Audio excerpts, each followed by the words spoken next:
Nos encontramos en la epístola del apóstol Pablo a los Efesios. En el capítulo 6, estamos considerando detalladamente esta porción final de la epístola de Pablo a los Efesios y nos encontramos en el versículo 18, Efesios 6, 18, donde el apóstol dice: orando en todo tiempo, con toda oración y súplica en el Espíritu, y velando en ello con toda perseverancia y súplica por todos los santos. Y en esta ocasión consideramos lo que dice el apóstol en la segunda parte del versículo 18, estas palabras en concreto: y velando en ello con toda perseverancia. Y velando en ello con toda perseverancia.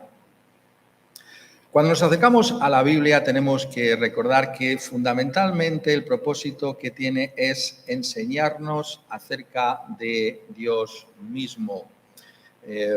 Muchas veces olvidamos esa realidad y nos acercamos a la Biblia quizás de una manera incluso inconsciente, pensando que hay otros propósitos o fines que son igualmente relevantes para nuestras vidas.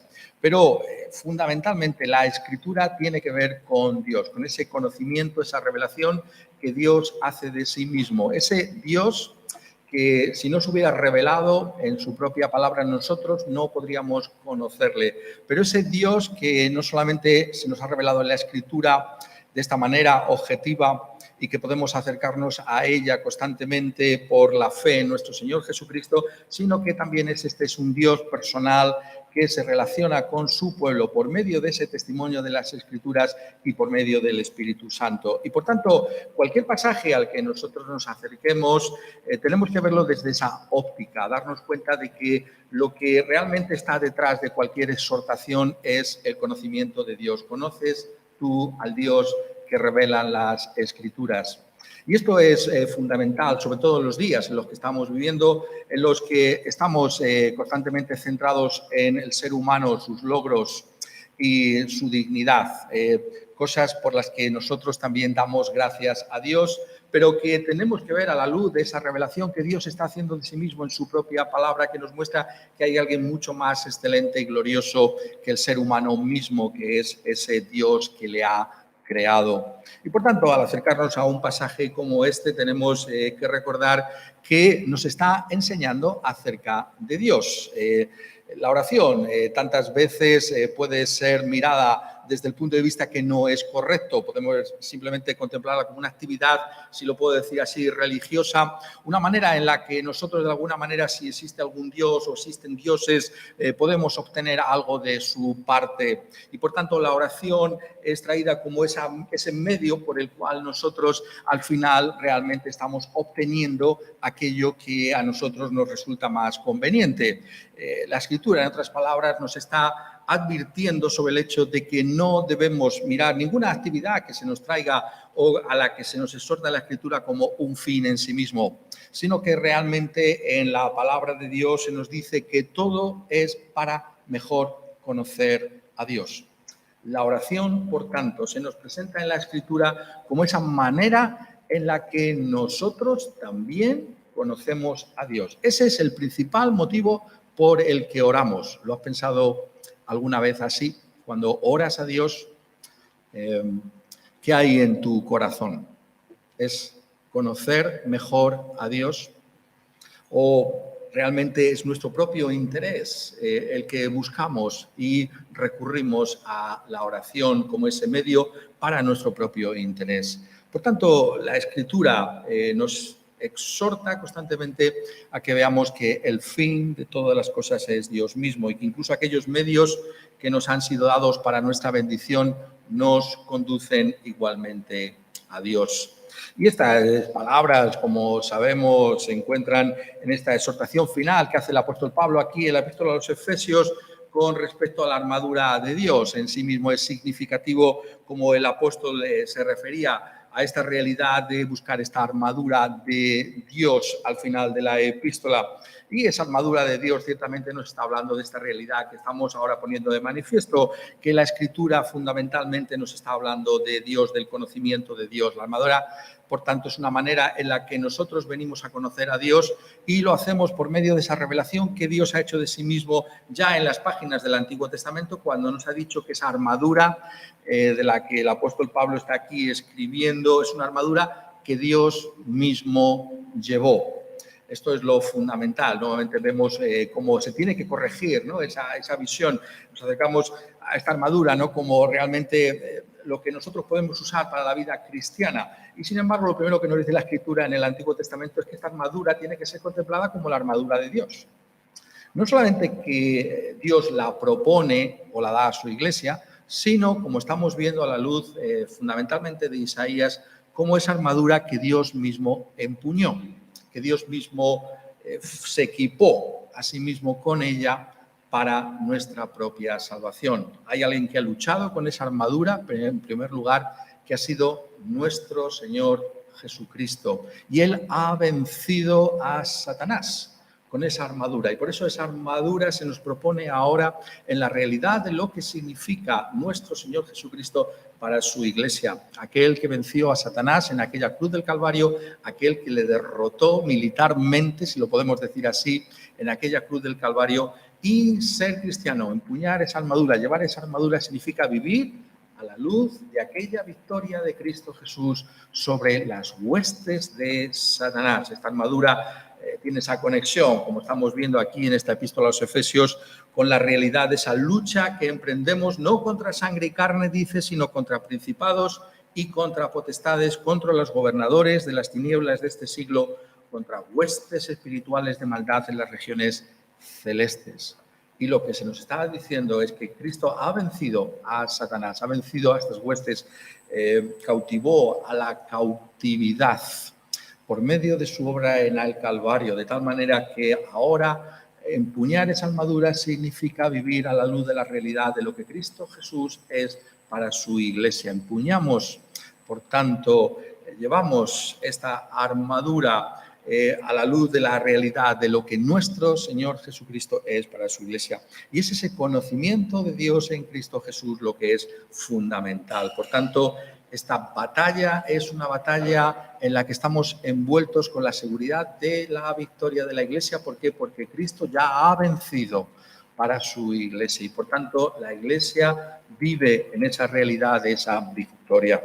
Y lo que se nos está diciendo aquí es que a la luz de esta armadura de Dios que Dios ha llevado y que Dios provee para su iglesia, nosotros venimos delante de Dios orando en todo tiempo con toda oración y súplica en el Espíritu y velando en ello con toda perseverancia y súplica por todos los santos. Nos está diciendo que esta es la manera en que nosotros empuñamos esa realidad que hay detrás de esa armadura, llevamos esa armadura, lo hacemos en oración. ¿Por qué? Porque en la oración tenemos un conocimiento experimental de ese Dios que llevó la armadura, de ese Dios que nos propone esta armadura para la fe cristiana, para vivir la vida cristiana, para su propia gloria. Y esto es lo que el apóstol está trayendo delante de nosotros. Y como veis, hay un espacio especial que se dedica aquí a la oración. Tendríamos que hacernos esa pregunta, ¿por qué dedica tanto espacio a la oración? Porque no solamente es el versículo 18, sino que siguen los siguientes versículos también poniendo de manifiesto la gran importancia que tiene la oración. Y es que es en la oración, en la manera en que nosotros venimos fundamentalmente cara a cara con Dios. ¿Qué es la oración? La oración es venir cara a cara con Dios mismo, sobre la base de la obra de nuestro Señor Jesucristo en el Calvario, por la intercesión del Espíritu Santo. Nosotros ahora tenemos esa confianza para estar delante de Dios en oración. Y es en la oración fundamentalmente donde también conocemos a este nuestro Dios. Lo conocemos de una manera experimental. Todo aquello que es una realidad objetiva revelada en la Escritura acerca de la obra de Cristo Jesús a nuestro favor, el amor del Padre y del Espíritu Santo para con su iglesia, es experimentado también en la oración. Por eso la oración es fundamental porque es la expresión de ese conocimiento experimental de Dios. Si no oramos, no conocemos a Dios. Es en la oración donde se pone de manifiesto ese auténtico conocimiento de Dios como nuestro Padre en Cristo Jesús por el Espíritu Santo. Y por tanto, tenemos que darnos cuenta de que esto es lo fundamental en la oración. Reitero, no es simplemente una fórmula mágica, ¿no?, por la que de alguna manera nosotros ponemos las fuerzas del universo, lo pongo de otra manera ahora, a nuestra propia disposición, ¿no?, para que obtengamos aquello que a nosotros nos interesa realmente manipular, ¿no? Si hay alguna fuerza espiritual o alguna cosa por ahí, estas cosas para que nosotros podamos beneficiarnos. Esto no es lo que enseña la Escritura. La Escritura nos dice que es estar cara a cara con Dios como nuestro Padre en Cristo Jesús por el Espíritu Santo. Y en ese enfoque de lo que es realmente orar, es decir, significa que cuando venimos delante de Dios tenemos que ser conscientes de Él, de la centralidad de Dios, de que Dios está presidiendo todas las cosas, que no está a nuestra disposición para nuestros propios fines, sino que es su gloria la que se manifiesta en la realidad de sus propios propósitos que finalmente nos van a hacer bien, por supuesto, porque en el conocimiento de Dios está nuestra bendición más importante, más genuina. Es en ese contexto, estoy diciendo, donde hemos de entender cada una de estas afirmaciones. Y esto nos encontramos, como estoy diciendo, en la que hace la segunda parte, cuando dice, y velando en ello con toda perseverancia y súplica por todos los santos, en particular, y velando en ello con toda perseverancia, y velando en ello con toda perseverancia. ¿Qué significa esto? A la luz de lo que estamos viendo, a la luz de la oración.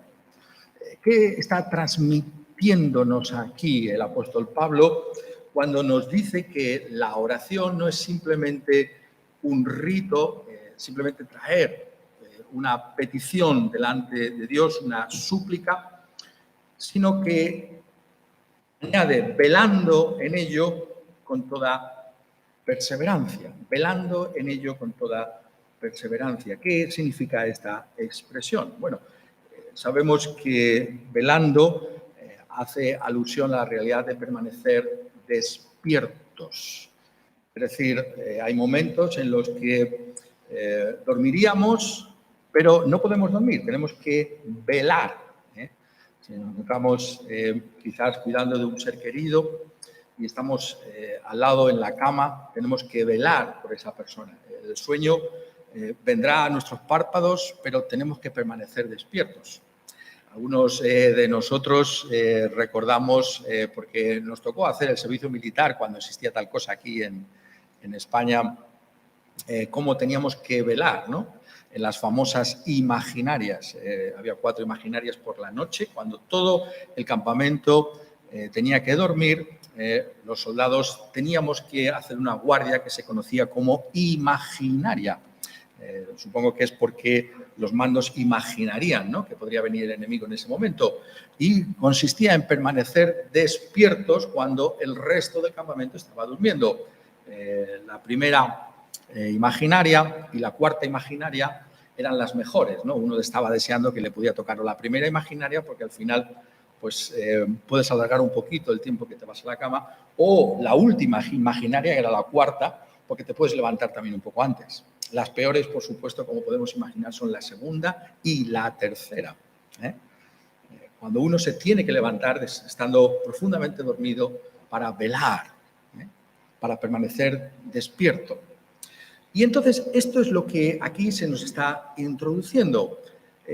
La oración tiene un aspecto de permanecer alertas, de permanecer despiertos. La oración no es simplemente un momento en el que yo digo mi oración o hago mis oraciones y me desentiendo.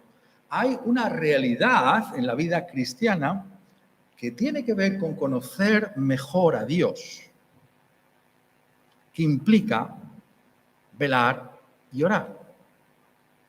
velar y perseverar en oración.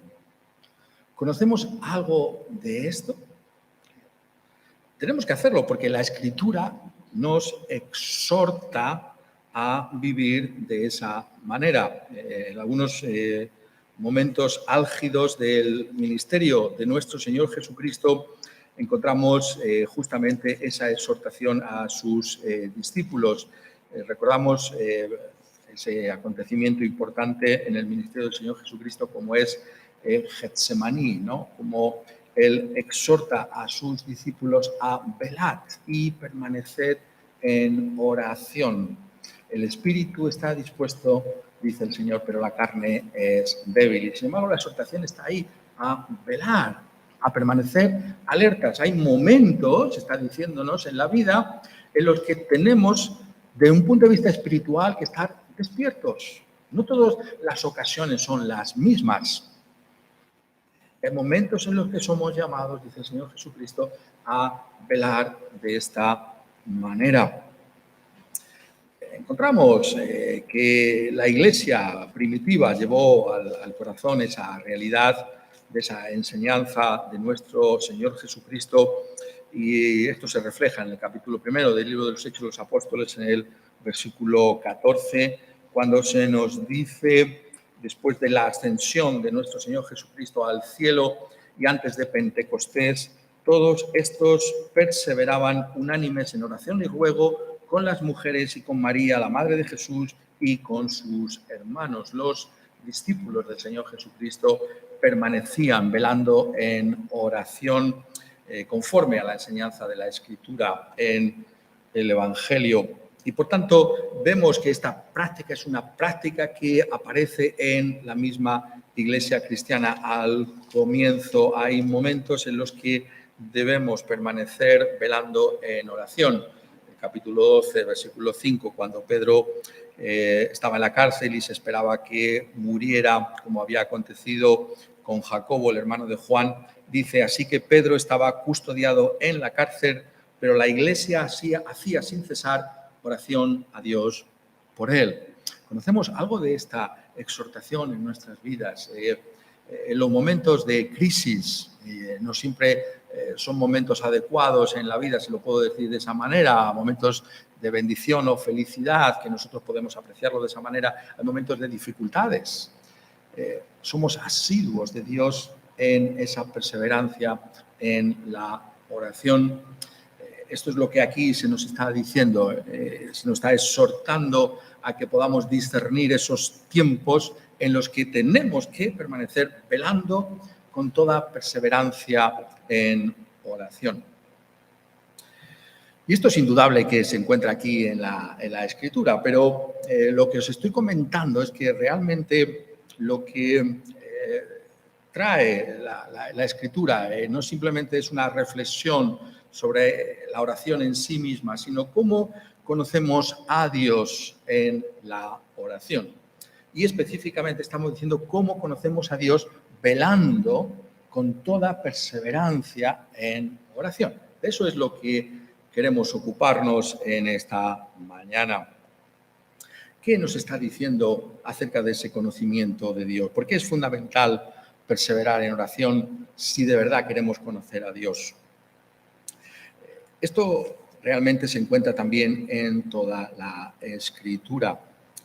¿Qué es velar y permanecer en oración sino conocer a este nuestro Dios tal y como Él es?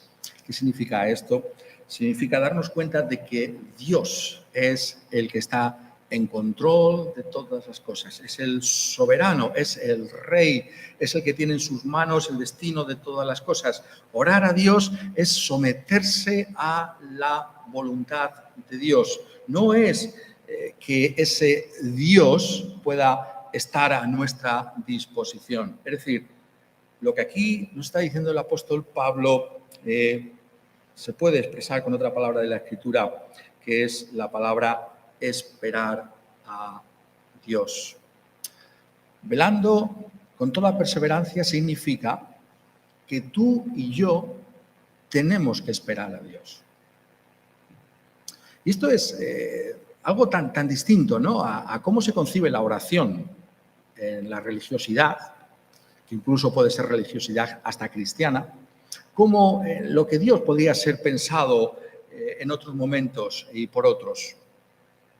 Porque nosotros tenemos que esperar a Dios.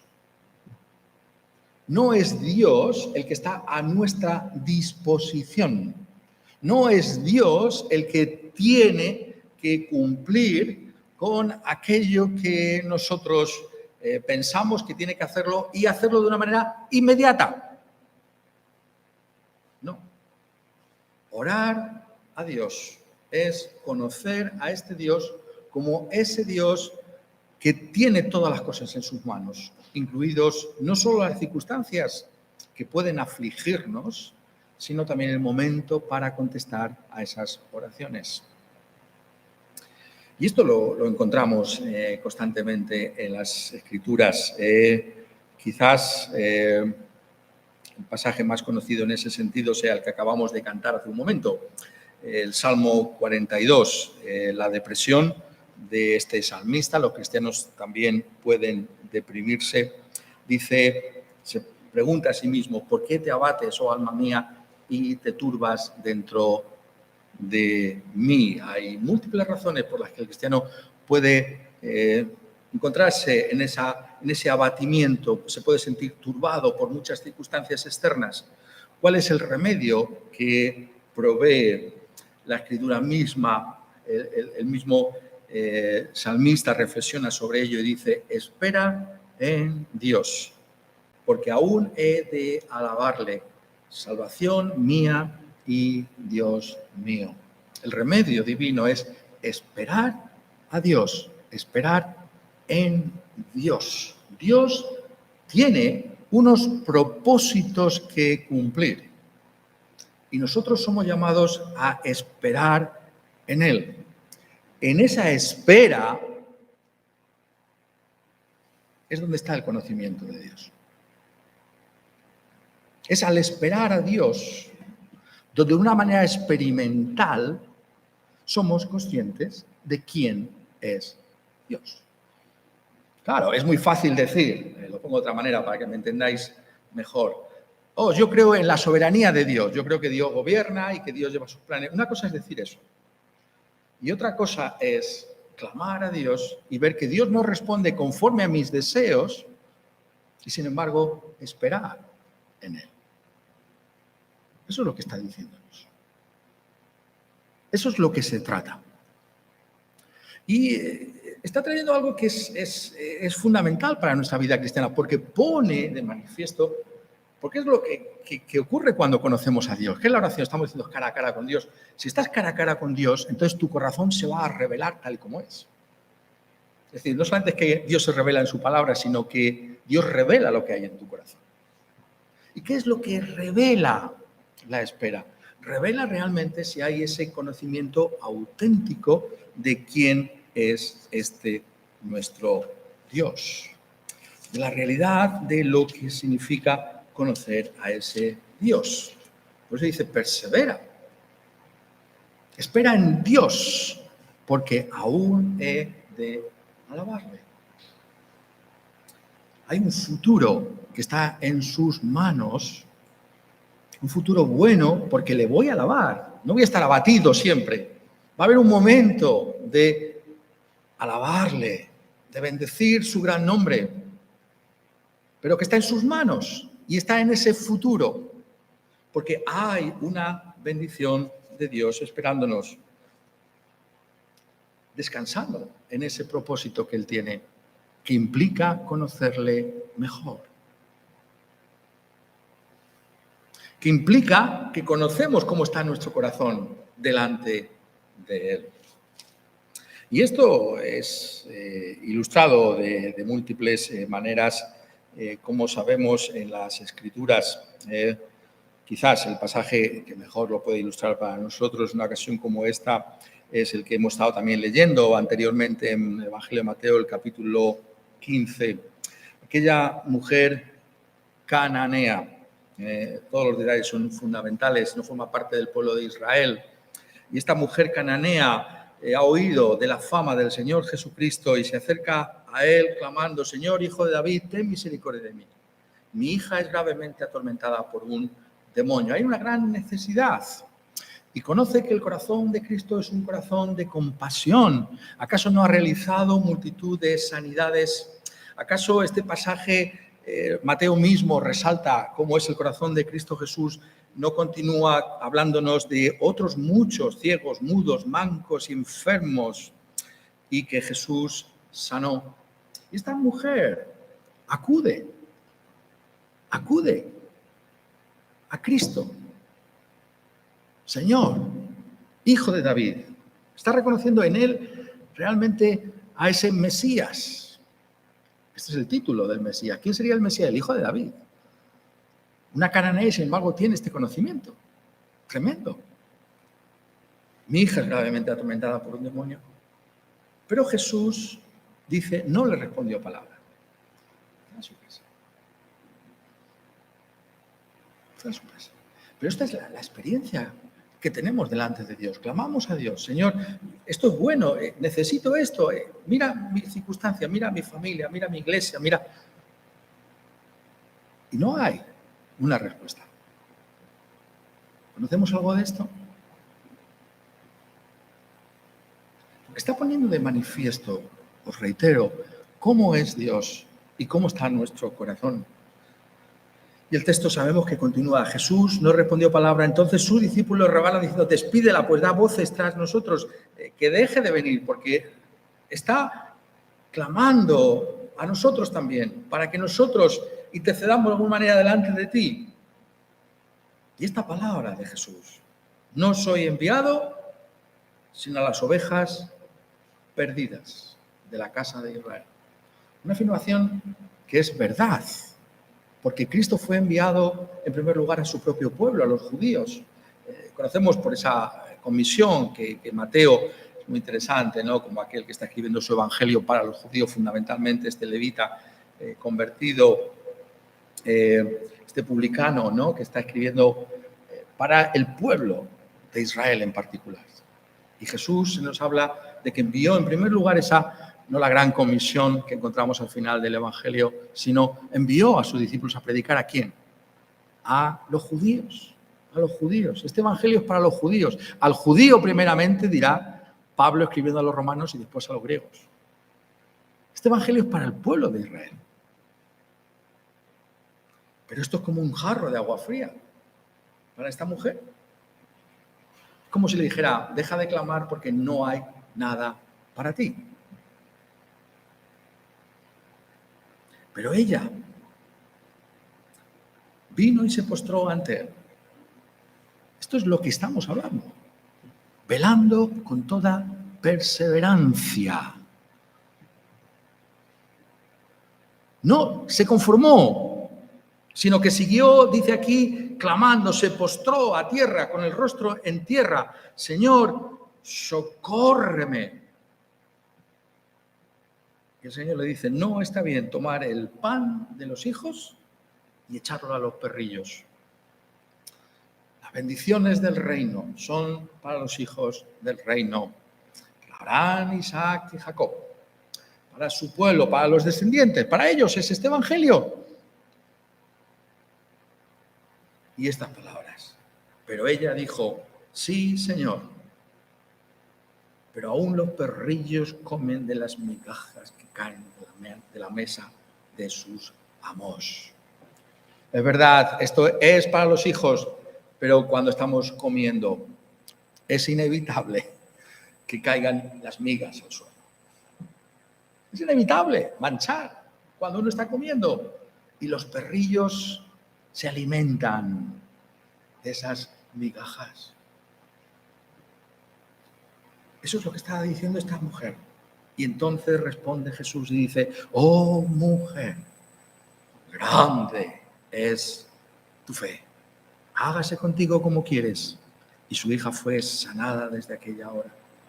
¿Qué nos está diciendo, por tanto, acerca del conocimiento de Dios en ese velar en perseverancia? Nos está diciendo, en primer lugar, que el conocimiento de Dios es un conocimiento experimental y real, porque, como vemos en este caso, humilla al ser humano y le coloca en su auténtica posición. Dios es el soberano y nosotros tenemos que darnos cuenta de quiénes somos. Somos pobres pecadores. Y si somos salvos por la pura gracia de Dios. No tenemos nada que recomendar delante de Dios que se encuentre en nosotros mismos. La espera nos recuerda cuál es nuestra condición, que la salvación es por la pura gracia de Dios, que no venimos delante de Dios como a un igual, que venimos delante de uno que es un soberano, que es un rey, que es el eterno. Esta mujer tiene que humillarse. Se humilla hasta el punto de hablar de esta manera de sí misma. Perrillos que comen migajas, no un buen trozo de pan como el hijo, no unas migajas que caen de la mesa de los amos. ¿Cómo nos vemos delante de Dios? ¿Cómo venimos delante de Dios? Queremos las bendiciones de Dios, pero nos damos cuenta de que la Escritura habla de que tenemos que reconocer nuestra condición perdida, humillarnos delante de Él. Somos pecadores, no merecemos nada de parte de Dios. ¿Cómo venimos delante de Dios? Por eso decía que este es un terreno tan peligroso, ¿no? Un terreno minado, este tema de la oración, ¿no? Porque parece como que si yo hago esto delante de Dios y oro y hago estos rituales, y de alguna manera Dios tiene ya que escuchar, ¿no? No. Dios escucha por su pura gracia. Dios nos recibe por gracia en Cristo Jesús. ¿Conocemos algo de esa humillación en nuestra experiencia cristiana? ¿O pensamos que era algo de la conversión? Cuando sí, me convertí, me tuve que humillar y reconocer mi pecado, pero ahora estoy lejos, ahora estoy tan lleno de mí mismo. Estamos en esa posición, velando con toda perseverancia para conocer cómo es Dios, quién es Dios y quiénes somos nosotros. Me gusta cómo lo pone, ¿no? Sí, es Luis, cuando nos habla de Aslan, ¿no? Ese león que de alguna manera está apuntando a nuestro Señor Jesucristo. Y recuerda, constantemente dice, Aslan es bueno, pero no es manso. Hay una diferencia, ¿verdad? Dios es bueno, pero no es manso. Dios no es uno igual a nosotros. Es soberano, es santo, es puro. ¿Temblamos ante Él? ¿Pensamos que podemos manipular a Dios? Esto es lo que se nos está diciendo. Y al mismo tiempo, esa perseverancia en ese velar muestra la obra bondadosa de Dios en nuestras vidas. Porque solo habiendo sido llevados a ese extremo de perseverancia, velando en oración, se ve la obra de Dios en nuestro corazón. Oh mujer, grande es tu fe. Hágase contigo como quieres. Ahí se pone de manifiesto la realidad de la obra de Dios en esta mujer cananea. ¿Cuál es el fin de estas cosas? Que ese conocimiento de Dios se traduzca en tu vida en fe. En fe. Sin fe es imposible agradar a Dios. Y esa fe tiene que crecer en tu corazón. Y esa perseverancia ha sido diseñada por Dios en la oración, ha sido puesta por Dios para que tú puedas crecer en fe. Para que puedas apropiarte realmente de la realidad de quién es ese Dios bondadoso, misericordioso, clemente, en Cristo Jesús, para todos aquellos que claman a Él en esa fe que persevera en esa oración. Y eso es lo que Dios tiene, y esa es la bondad de Dios. Tenemos que darnos cuenta de que esa perseverancia tiene un propósito, y es que podamos crecer en esa fe que agrada a Dios y que obtiene el fin de todas sus promesas.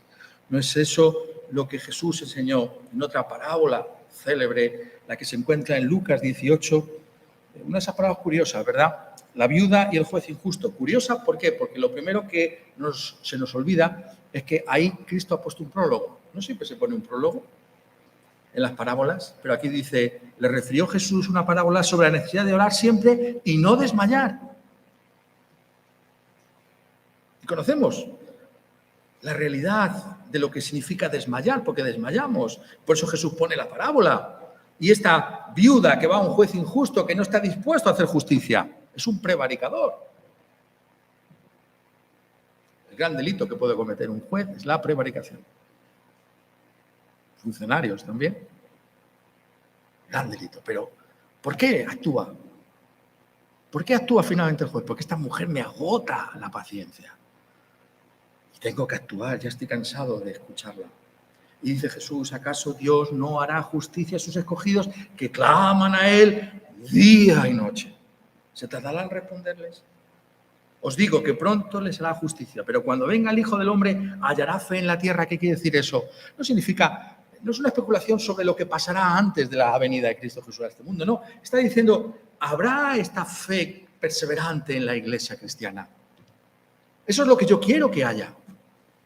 Que velemos y perseveremos en el clamor. Si esto es bueno, si es agradable, yo tengo que clamar a Dios por ello. Si realmente me importa, y a esa mujer le importaba que su hija fuera sanada por Cristo Jesús, a la viuda le importaba que le hiciera justicia al juez injusto, voy a perseverar. Se pone de manifiesto tu corazón si hay o no perseverancia, pero con el propósito de que esa fe tuya pueda crecer y ponerse de manifiesto más y más para la gloria de Dios. El ejemplo que encontramos también en el Antiguo Testamento es el de Jacob. Jacob tiene que encontrarse con su hermano Esaú. Piensa que lo peor está por venir cuando se encuentre con aquel hermano al que engañó, como lo hizo. Y Jacob se nos dice aquí que tuvo ese encuentro con ese varón que luchó con él y le cambió el nombre de Jacob a Israel. Has luchado con Dios y con los hombres y has vencido. Pero lo curioso del pasaje, entre otras cosas, es que le dice, déjame. ¿Y qué dice Jacob? No te dejaré si no me bendices.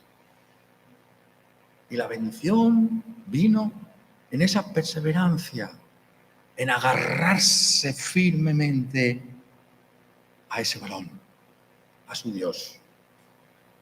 La bendición del conocimiento de Dios está en esperarle, en clamar a Él, cualesquiera que sean las circunstancias, aunque aparentemente estén en contra nuestra, aunque aparentemente Dios no quiera contestar. Conocemos que es un corazón de amor el que Él tiene, un corazón paternal en Cristo Jesús. ¿Cómo no vamos a perseverar en esa oración? Y eso es justamente lo que necesitamos. De ahí que añada, velando con toda perseverancia, esta palabra tan curiosa, perseverancia. Es una palabra curiosa porque realmente significa asir con fortaleza algo, como hace Jacob con aquel varón que no lo deja irse. No lo deja. Podrá decir lo que quiera, pero yo no te dejo. Eso es lo que Dios quiere de su pueblo. Que podamos asirnos de Él y mostrar así la fuerza de la fortaleza de Dios. Una palabra curiosa que tiene esa combinación de la palabra fuerza. ¿Y no es acaso una de las grandes palabras de Efesios? Leer Efesios. Efesios nos habla de la fuerza, del poder de la fuerza de Dios, que resucitó a Cristo Jesús entre los muertos. Y dice, fortaleceos en el Señor y en el poder de su fuerza. Y aquí está diciendo, velando en ello con toda perseverancia, con toda fuerza, tomando a Dios por la mano sin dejarlo irse.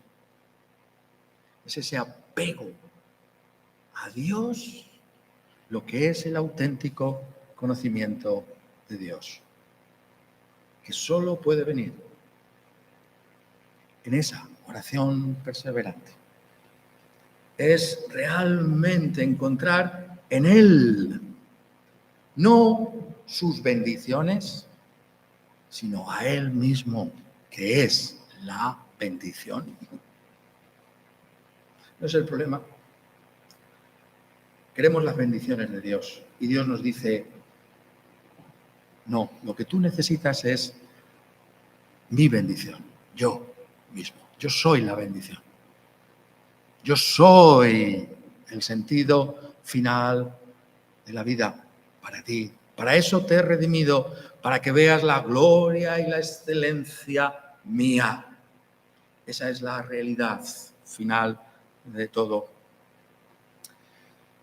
Y por eso se conecta, como algunos ya sabéis, el velar, la perseverancia en la oración, con la segunda venida de nuestro Señor Jesucristo. Eso no es accidental. Es precisamente el fin de la realidad de esa perseverancia.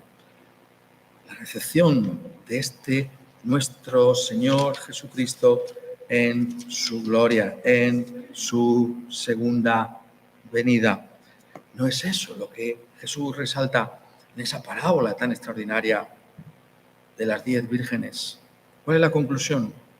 Velad, perseverad en oración, pues no sabéis el día ni la hora en que el Hijo del Hombre ha de venir. ¿Qué quiere decir eso? Está indicando que esa venida tiene que ser anhelada como lo más importante y fundamental de nuestra existencia. Ahí es donde está el sentido final de la contestación a todas nuestras oraciones. Conocer, por tanto, a Dios es esperar a Dios, descansar en ese Dios, esa espera que está ejemplificada en todo lo que significa de esa bendición completa de lo que es Dios en la segunda venida de Cristo Jesús a este mundo. Ahí es donde se nos está indicando qué es la perseverancia en la oración y por qué tú y yo tenemos que vivir de esa manera.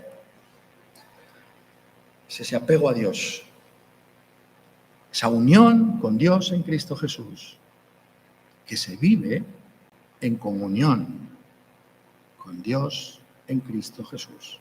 ¿Estamos unidos a Cristo? Ese es el Evangelio, esa es la armadura. Pero esa unión se expresa en comunión con Dios en Cristo Jesús, en esa oración, en esa comunión que es esa oración perseverante, buscando no solo, aunque también, las bendiciones de Dios, sino al Dios de la bendición, a Dios mismo. Y ese es el propósito de la vida cristiana. Y podamos disfrutar de él así.